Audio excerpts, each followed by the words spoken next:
anggota DPR RI fraksi PKB menganiaya kekasihnya hingga tewas di Surabaya, Jawa Timur. Anak anggota DPR penganiaya kekasihnya hingga tewas resmi menjadi tersangka. Gregorius Ronald Tanur yang merupakan anak anggota Dewan fraksi PKB terancam 12 tahun penjara.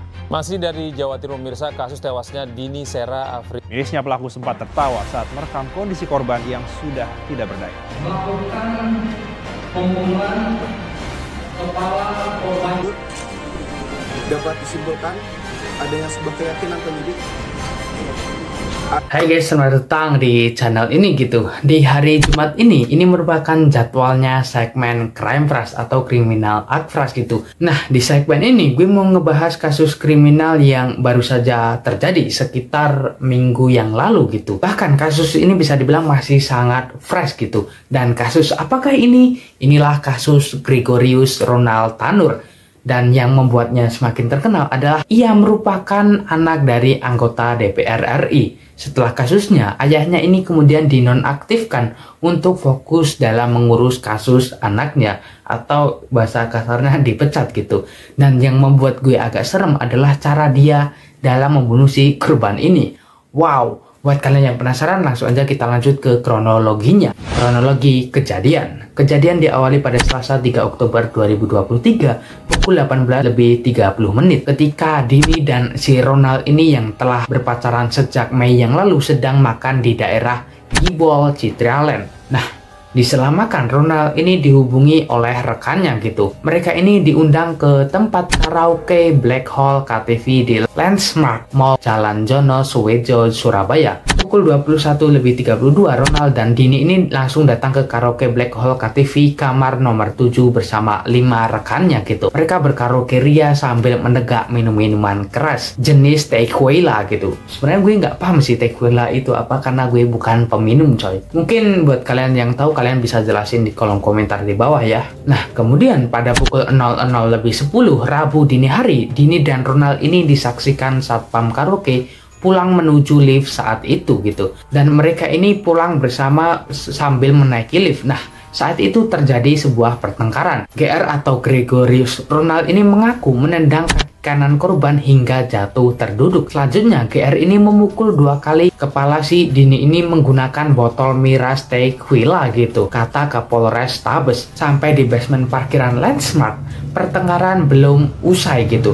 Perempuan asal Sukabumi, Jawa Barat itu keluar dari lift mendahului pelaku sambil main telepon genggamnya gitu. Dia kemudian ke depan mobil milik si Ronald ini, Toyota Innova abu-abu metalik B1744 font gitu. Nah, Dini ini duduk bersandar di pintu kendaraan sebelah kiri tempat si penumpang samping pengemudi itu gitu. Nah, kemudian tanpa menghiraukan si Dini ini, Ronald memasuki mobil si posisi kemudi ini yang sebelah kanan itu, lalu menjalankan mobil itu dan belok ke kanan.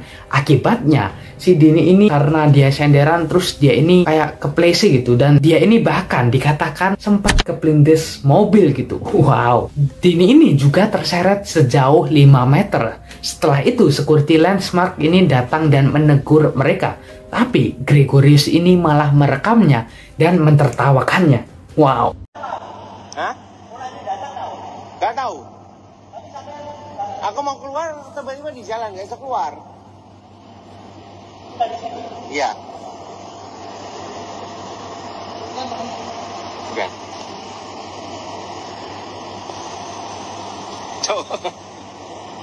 Coba rekam sih.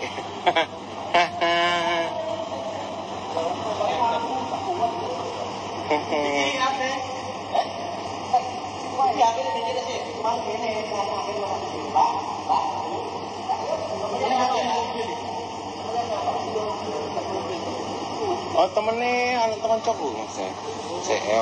GR atau Gregorius ini kemudian mengangkat tubuh si korban ini dan memasukkannya ke bagian belakang mobilnya atau bagasi gitu, alih-alih di bagian tempat duduk samping pengemudi atau di bagian penumpang belakang.